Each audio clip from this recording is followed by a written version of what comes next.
उत्तराखंड की खबरों का रुख करते हैं। पहली खबर देहरादून से। चारधाम यात्रा पर एक बड़ा फैसला लिया गया है, उसी से जुड़ी हुई बड़ी खबर है। चारधाम यात्रा को स्थगित कर दिया गया है। बढ़ते कोरोना के केसेस को देखते हुए, बढ़ते संक्रमण को देखते हुए यह फैसला लिया गया है कि फिलहाल चारधाम की यात्रा स्थगित रहेगी, यानी कि श्रद्धालु देश के किसी भी हिस्से से आए उसको इजाजत नहीं है।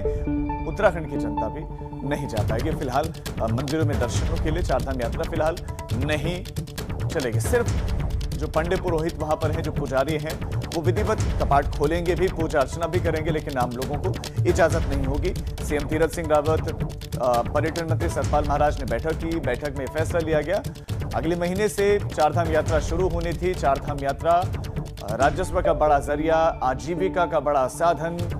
दूरस्थ पहाड़ी क्षेत्रों में लोगों के पास रोजगार है नहीं, तो ऐसे में श्रद्धालु आते हैं, उन्हीं से कुछ इनकम होती है, तो मार बहुत, लोगों को परेशानी बहुत होगी।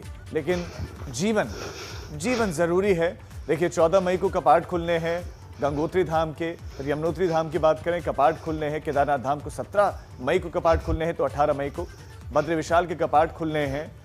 लेकिन अब चारधाम यात्रा आम श्रद्धालु फिलहाल जब तक संक्रमण का ये खतरा है तब तक नहीं कर पाएंगे। स्थगित कर दी गई है चारधाम यात्रा। चारधाम यात्रा स्थगित होने पर मुख्यमंत्री ने बताया कि सिर्फ पुजारी ही वहां पूजा अर्चना करेंगे, बाकी किसी को इजाजत नहीं मिलेगी।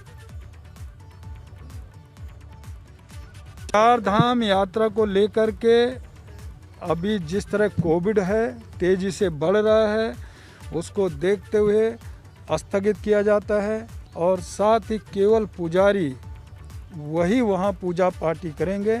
बाकी कोविड को देखते हुए सभी मैं कह सकता स्थगित इसको हम कर रहे हैं। संबंधित जिले के लोग भाग लेंगे सर?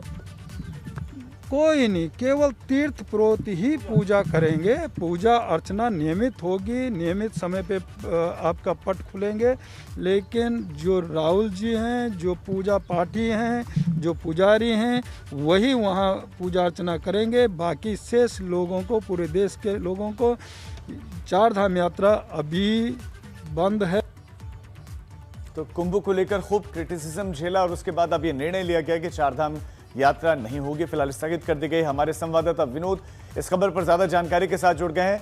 विनोद, एक बड़ा फैसला लिया गया है, बढ़ते संक्रमण को देखते हुए इस पर रिएक्शन किस तरह के आ रहे हैं? क्या इस फैसले को स्वीकार कर लिया गया है पंडित पुरोहितों की तरफ से, आसानी से, व्यापारियों की तरफ से आसानी से, कि ठीक है हम आपके इस फैसले को मानते हैं?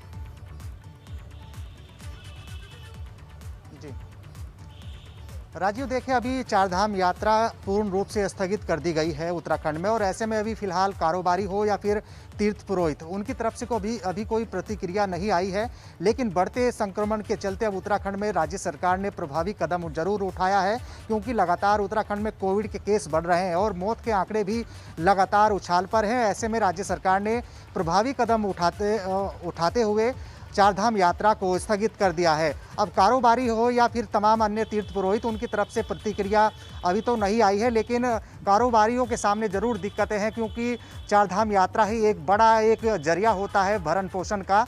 अब चारधाम यात्रा ही उत्तराखंड में स्थगित हो गई तो ये संकट जरूर होगा। लेकिन बढ़ते कोविड के मामलों को देखते हुए, बढ़ते मौत के आंकड़ों को देखते हुए राज्य सरकार का एक बड़ा फैसला है कि उत्तराखंड में चारधाम यात्रा को स्थगित किया गया है। इससे ठीक पहले हेमकुंड साहिब की यात्रा को भी स्थगित कर दिया गया है। तो ऐसे में तमाम दिक्कतें लोगों के सामने जरूर आ सकती है, क्योंकि कारोबार चारधाम यात्रा से जुड़ा हो सकता है। और दूसरी ओर यह भी देखना होगा राजीव, क्योंकि लगातार उत्तराखंड में केस बढ़ रहे हैं और जो मौत की दर है वो लगातार केंद्र से ज़्यादा मौत की दर उत्तराखंड में हो चुकी है। और कल ही 108 राज्य में मौत हुई है और 6000 के आसपास के केस उत्तराखंड में आए हैं। और राज्य सरकार दावा तो जरूर कर रही है कि सारी व्यवस्थाएं स्वास्थ्य की व्यापक है, अच्छी है, लेकिन धरातल पर सारी व्यवस्थाएं राजीव धराशायी हो चुकी है।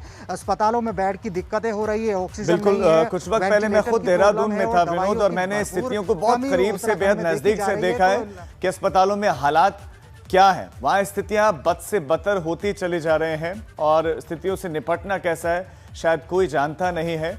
लेकिन इस बीच में ये बड़ा फैसला लिया गया है कि चारधाम यात्रा फिलहाल नहीं होगी। लेकिन क्या इस बात की संभावना है कि आने वाले दिनों में हालात अगर सुधरे तो चारधाम यात्रा शुरू की जाए? क्या ये ऑप्शन रखा हुआ है कि अगर हालात सुधर गए तो दोबारा शुरू हो। जी जी राजीव, इस बार यानी 2 साल हो गए, दूसरी बार चारधाम यात्रा प्रभावित हुई है और इस बार स्थगित कर दी गई है राज्य सरकार की ओर से। मुख्यमंत्री तीरथ सिंह रावत ने यह जरूर कहा है कि अगर जिससे जैसे जैसे हालात सामान्य स्थिति में जरूर आएंगे तो उस पर जरूर पुनर्विचार किया जाएगा। आखिरकार किस तरीके की यात्रा का स्वरूप होगा वो आने वाले दिनों में इंतजार करना होगा। और देश के जितने भी श्रद्धालु उत्तराखंड की रुख करने की तैयारी में थे कि 14 मई से उत्तराखंड में चारधाम यात्रा का शुभारंभ हो जाएगा, लेकिन अब राज्य सरकार ने यात्रा को स्थगित कर दिया है। तो ऐसे में खुद सीएम ने खुद माना है कि जैसे जैसे हालात को कोविड के बाद में सामान्य स्थिति में आते हैं तो उसके अनुरूप ही यात्रा का स्वरूप क्या होगा उस पर बाद में पुनर्विचार किया जाएगा, लेकिन अभी फिलहाल यात्रा को स्थगित कर दिया है। और ऐसे में अब जितने भी विधिवत पूजा जो होगी, यानी जो भी कपाट धामों के खुलेंगे उसमें केवल पुजारी ही विधिवत रूप से पूजा करेंगे, पूजा अर्चना करेंगे।